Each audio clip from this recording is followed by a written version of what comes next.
Hey yo, what's up mga kamada? At yun, meron akong naisip na katarantaduhan.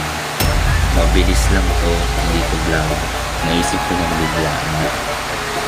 Gugulatin ko yung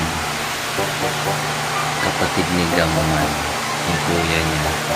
Kasi nandun sa CR, naliligo. Ang gagawin ko lang naman, aantayin ko siya doon sa may harap ng pinto, tapos bigla akong gugulatin. Titigan natin kung ano reaction niya. Yun, let's go!